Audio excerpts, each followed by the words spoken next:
নমস্কার বন্ধুরা, জানা হোমিওপ্যাথি চ্যানেলে আপনাদের স্বাগত জানাই। আশা করি আপনারা সবাই ভালো আছেন। আজকে আমি একটি খুব গুরুত্বপূর্ণ টপিক নিয়ে আলোচনা করব। সেটি হলো অ্যালুমিনা 30 হোমিওপ্যাথি মেডিসিন আপনারা কোন কোন রোগে ব্যবহার করতে পারবেন। তাই বন্ধুরা, আপনারা ভিডিওটি স্কিপ না করে সম্পূর্ণ দেখতে থাকুন, তাহলে পুরো বিষয়টি ক্লিয়ার বুঝতে পারবেন। এবার শুরু করা যাক। এই অ্যালুমিনা হোমিওপ্যাথি মেডিসিনটি কোন কোন রোগে ব্যবহার করবেন। প্রথমত, আপনার মেজাজ যদি পরিবর্তন হয়, ঘন ঘন যদি আপনার মুড সুইং করে, তাহলে আপনার জন্য এই অ্যালুমিনা ওষুধটি খুব ভালো।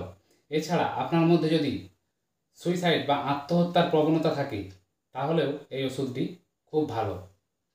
আর এই ওষুধটির লক্ষণ কী না, সেটা হলো যে ছুরি বা রক্ত দেখলে আত্মহত্যার প্রবণতা আসে।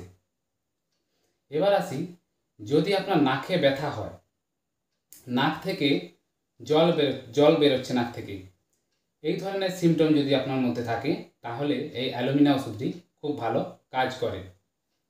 আর একটা জিনিস, যেটা নাকে কোনো গন্ধ পাবেন না, কোনো কিছু স্মেল পাবেন না।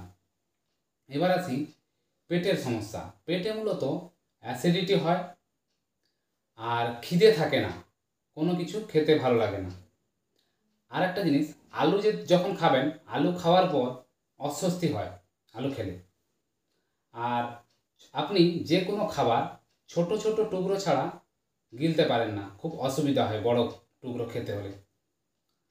আর মাংসের প্রতি খুব ঘৃণা, কোনো কিছু মাংস খাওয়ার প্রতি আপনার খুব ঘৃণা থাকবে। আর কোষ্ঠকাঠিন্য সমস্যা থাকবে। আর মলত্যাগ করার ইচ্ছা আপনার নেই, মানে থাকবে না ইচ্ছা। আর একটা জিনিস, মলত্যাগের পরে আপনার ওই জায়গাটিতে মলদ্বারে ব্যথা হবে। এই ধরনের যদি আপনার সমস্যা হয়, এই অ্যালুমিনিয়াম ওষুধটি খুব ভালো কাজ করে। আর মলত্যাগে করার পর মলদ্বারে জ্বালা করবে, ঠিক আছে, আর চুলকানি সৃষ্টি হবে, তাহলে এই ওষুধটি আপনাকে খেতে হবে। আর শিশুদের কোষ্ঠকাঠিন্যতেও এই অ্যালুমিনা ওষুধটি খুব ভালো কাজ করে। তাহলে বন্ধুরা, আশা করি আপনারা ভিডিওটি বুঝতে পারলেন, এই যে রোগে আপনারা ব্যবহার করবেন এই অ্যালুমিনা ওষুধটি। এবার আসি এর ডোজ। এই ডোজ আপনারা কতটা খাবেন না, অ্যালুমিনা ওষুধটি আপনারা 30 ডোজের যে কোনো হোমিওপ্যাথি মেডিসিন দোকানে কিনে নেবেন। এটি আপনারা 2 ফোঁটা করে সারাদিনে 2 থেকে 3 বার খাবেন।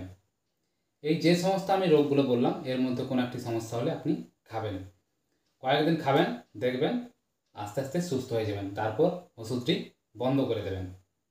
তাহলে বন্ধুরা, আশা করি পুরো বিষয়টি আপনারা বুঝতে পারলেন। যদি ভালো লেগে থাকে, প্লিজ লাইক, শেয়ার এবং সাবস্ক্রাইব করে দেবেন। আর আমাকে অবশ্যই কমেন্টে জানাবেন আপনারা কী ধরনের ভিডিও পেতে চান। ধন্যবাদ বন্ধুরা।